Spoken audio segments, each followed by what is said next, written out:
I've often wondered, what if all of us in the world discovered that we were threatened by a power from outer space, from another planet? Wouldn't we all of a sudden find that we didn't have any differences between us at all?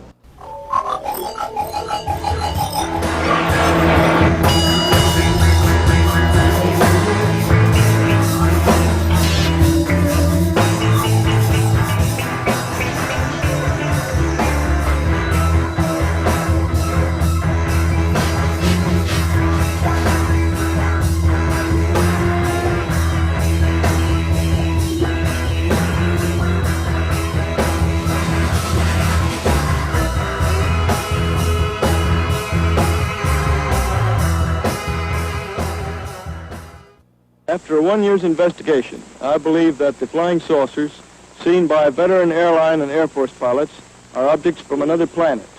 The Air Force itself has officially admitted that flying saucers exist.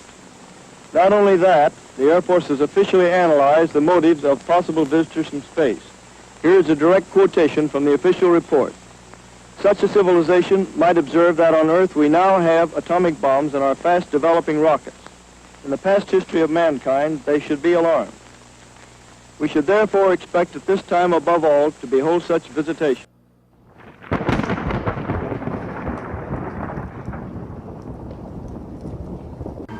Gentlemen, the next war will not be an international war, but an intergalactic war. Many of our leaders, whom are also Freemasons, know we are at war with an extraterrestrial race. Now, many of you may not believe in flying saucers, but I have to. My father chased them for the government. What I'm about to show you is perhaps even more unbelievable. Did you know, for instance, that we have a United States Space Force?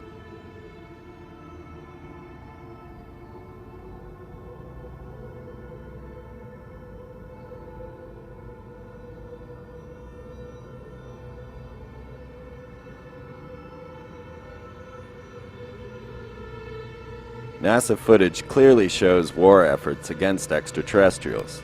As a matter of fact, most of our astronauts have encountered unusual events.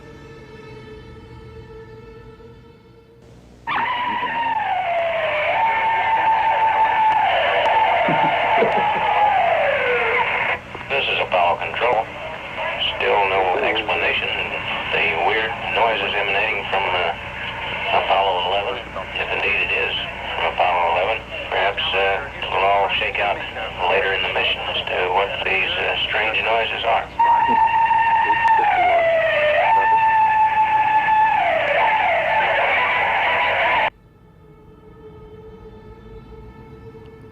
On July 27, 1952, a number of flying saucers were picked up on radar, flying over our nation's capital. A mere 3 weeks later, America established what was known as the National Security Agency, sometimes known as No Such Agency. It's the world's largest intelligence gathering community. They are credited with creating the internet and electromagnetic tape.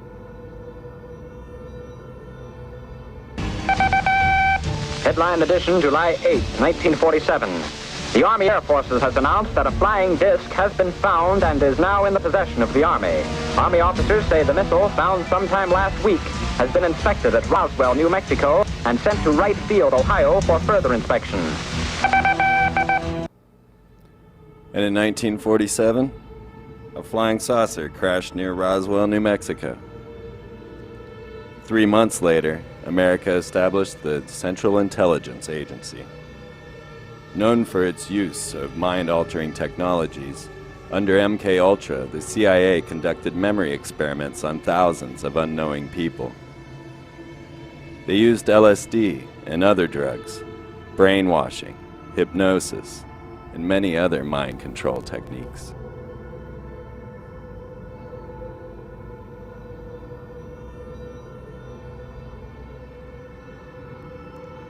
The CIA was established in a building known as the Tomb at Yale University. The tomb is also the temple of the Skull and Bones Society.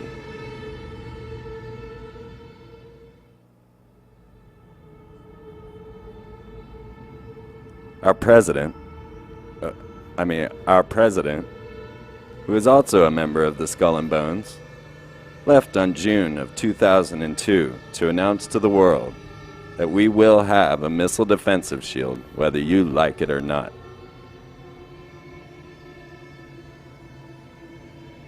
He was greeted at the airports as a Nazi.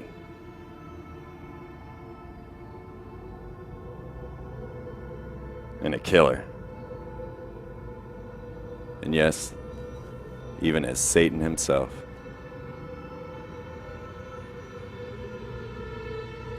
But the deal was done. America officially backed out of the Strategic Arms Limitation Treaty and now has what can only be termed a force field over the country. But so do the Soviets, the Chinese, and a number of other countries as well. It was decided the control of the missile defensive shield would go to Cheyenne Mountain, Colorado Springs. This is where NORAD and Space Command are also stationed. So what is a missile defensive shield? HAARP has been presented to the public as a program of scientific and academic research. U.S. documents, however, seem to suggest HAARP's main objective is to exploit the ionosphere for the Department of Defense. HAARP stands for the High Frequency Active Auroral Research Program. It is based in Gakona, Alaska. It is jointly managed by the U.S. Air Force and the U.S. Navy. It is part of a new generation of sophisticated weaponry under the U.S. Strategic Defense Initiative, otherwise known as Star Wars. Operated by the Air Force Research Laboratory Space Vehicles Directorate, HAARP constitutes a system of powerful antennas capable of creating controlled local modifications of the ionosphere, which can disrupt human mental processes, jam all global communications, change weather patterns over large areas, interfere with wildlife migration patterns, negatively affect your health, and unnaturally impact the Earth's upper atmosphere.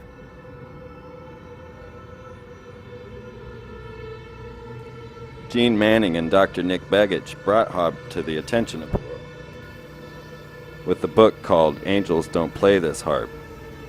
Dr. Nick Begich learned that HAARP can manipulate global weather, hurt ecosystems, knock out electronic communications, and change moods and even mental states.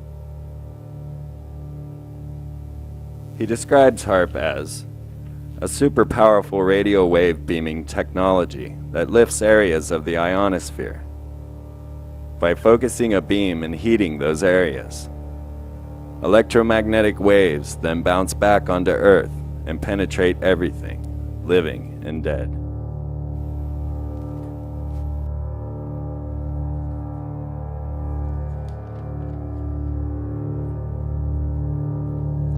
According to Dr. Bernard Eastland's patent, HAARP can cause total disruption of communications over a very large portion of the Earth, disrupting not only land-based communications, but also airborne communications, and sea communications as well. Can missile or aircraft destruction, deflection, or confusion, and weather modification.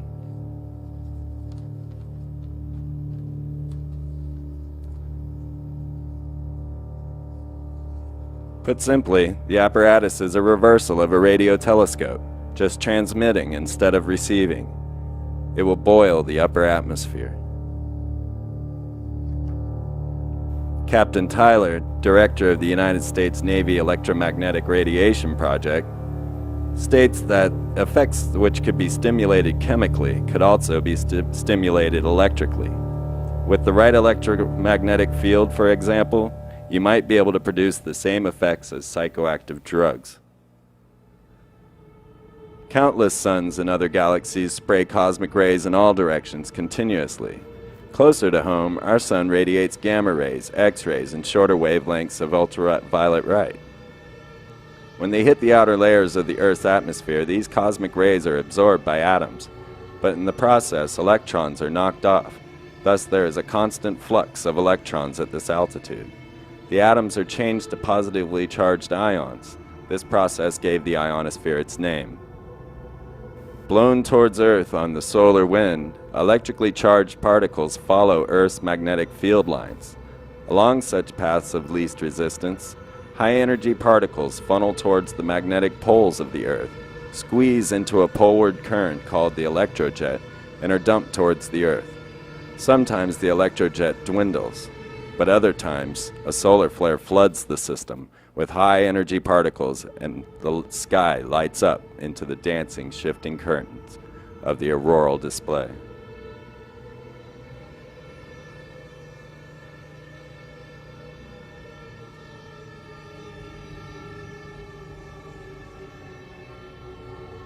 On Friday the 13th, May 2005, we had the largest solar flare on record. When these flares actually strike the Earth, superstorms are formed.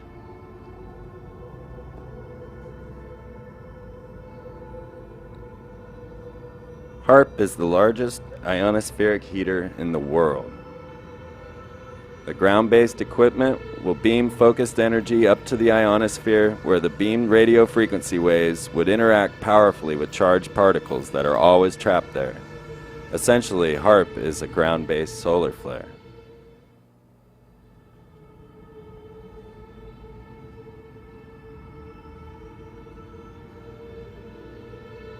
In December 1915, the New York Times reported that the inventor, Nikola Tesla, had filed patent applications on the essential parts of a machine, possibilities of which test a layman's imagination and promise a parallel of Thor shooting thunderbolts from the sky to punish those who had angered the gods. Suffice it to say that the invention will go through space with the speed of 300 miles per second, a manless ship without propelling engine or wings, sent by electricity to any desired point on the globe on its errand of destruction, if destruction its manipulator wishes to effect. It is not a time, said Dr. Tesla, to go into the details of this thing. It is founded upon a principle that means great things in peace. It can be used for great things in war. But I repeat, this is no time to talk of such things. Nikola Tesla told the writer that he stands ready to divulge to the United States government the secret of his teleforce, with which he said airplane motors would be melted at a distance of 250 miles away. And who remembers when the Soviets launched a giant mirror into space? It was to have the luminescence of 10 moons and was said to be used to heat the polar regions for agriculture. The mirror seemed to fail, however, and they say it burnt up in the atmosphere.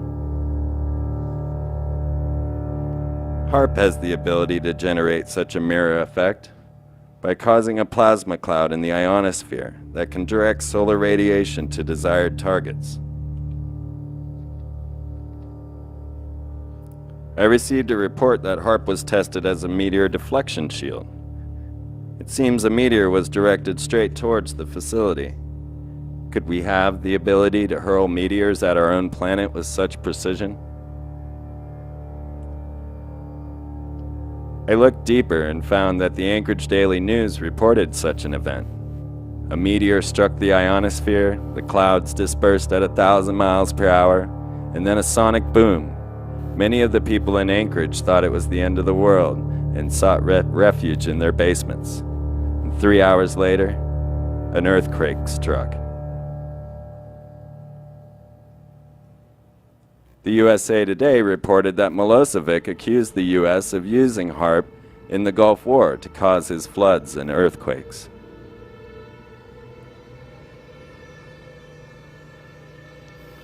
HAARP's extremely low frequency waves penetrate everything and so are useful for submarine communications. Some believe, however, that this is causing the whales to beach themselves.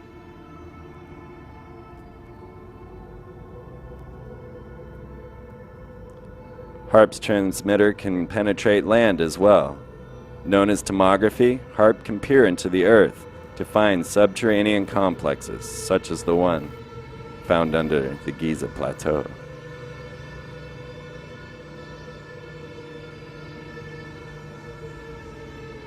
Fox reported that deep down under the Great Pyramid, a subterranean complex was found. It was excavated by Zahi Hawass, the secretary of the Giza Plateau. What he found is also unbelievable. This is the tomb of Osiris, the god of the underworld. They later changed the name to the Osiris Shaft. Our leaders are phallus worshippers, after all. but to be fair, I did not excavate this tunnel yet. Then really I don't know where it leads us. But I always say that you never know what the sand and the tunnels of Egypt may hide of secrets.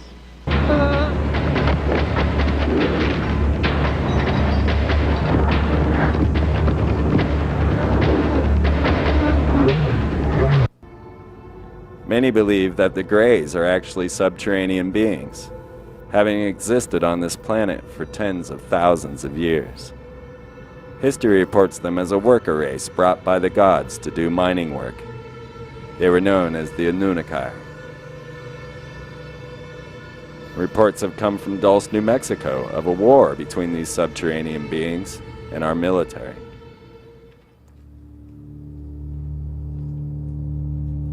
Eric von Daniken also reported discovering tunnels that covered thousands of miles under Central America. They have smooth walls and seem to be constructed with high technology, perhaps a laser drill. These are the very tunnels that the Incans hid their gold after discovering Cortez was not their god. Now consider this. When the Spaniards arrived on the beach, the Incans considered them to be their gods because they expected their gods to be men with facial hair and high technology. The Incans knew their job on this planet was to mine gold for the gods. This made the Spaniards very rich.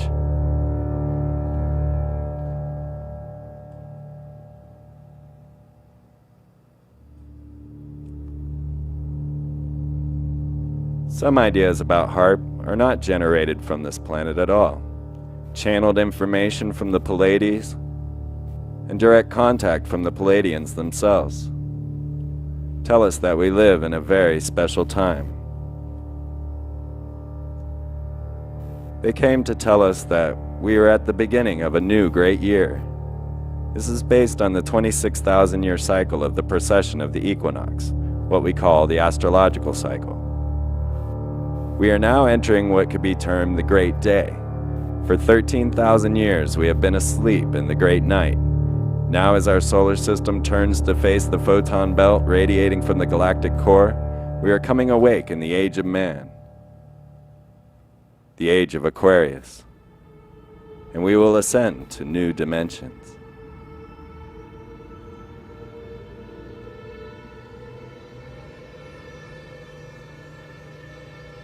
Now, the Syrians, whom our leaders seem to follow, tell us a different version of this episode.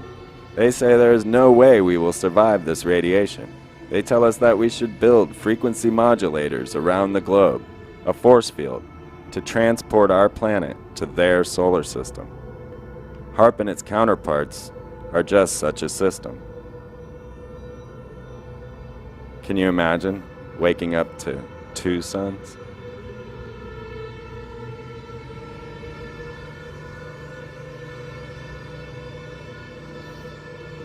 Isaac Bonowitz put occultism under the interdisciplinary microscope in his book Real Magic, dissecting and examining magic in a scientific but flexible way, and reporting it in plain language. This earned him the first degree of Bachelor of Arts with a major in magic from Berkeley, signed by Ronald Reagan, who was governor of California at that time. In the book's section on parapsychology, he explores the scientific principles of human psi powers And on page 69, he states that once we can get over the minor details of building an artificial antenna transmitter, 10 kilometers across, and figure out a translation method, we will be able to build a machine that will be able to read minds and send out thoughts of its own. Once we get to that point, I'm heading for a neutral country or else the UN. I emailed Isaac with a link to the HAARP site, asked him when he was leaving. Further studies done by the military found that we are all psychic. They created a corporation known as SciTech. It's headed by Major Ed Dames. SciTech does what is called technical remote viewing. It is a scientifically repeatable problem-solving process done by a person to gain information about a specific target, anywhere in time, past, present, or future. And yet another great inventor was Patrick Flanagan, who at 14 years old created the neurophone. It is a device that transmits acoustic information directly into the brain by means of electromagnetic field. It has many applications as an enhanced learning machine or as a computer-to-brain interface. Patrick Flanagan states that he is acutely aware of the potential misuse of HAARP technology for the implementation of electronic global mind control.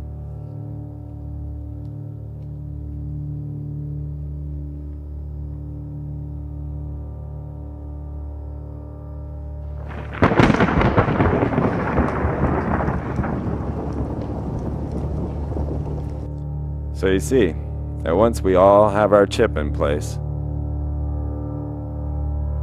with the use of technology like the neurophone that can transmit sounds to your brain, and holographic technology that can present things that are not there, coupled with a high-powered radio frequency modulators, our leaders can absolutely play God. An emanation of God could step from the clouds, cast a lightning bolt and tornado in your direction, while the booming voice of God commands you to kneel down before your Lord. So if you see these lying signs and wonders, know at least this: we live in amazing times, with amazing possibilities, good and bad. It is up to you to awaken to these possibilities and to use your time here under the sun for the benefit of all. The path we are currently taking leads only to disaster. We must free our minds from this third-dimensional illusion. Thank you for watching The Freeman Perspective.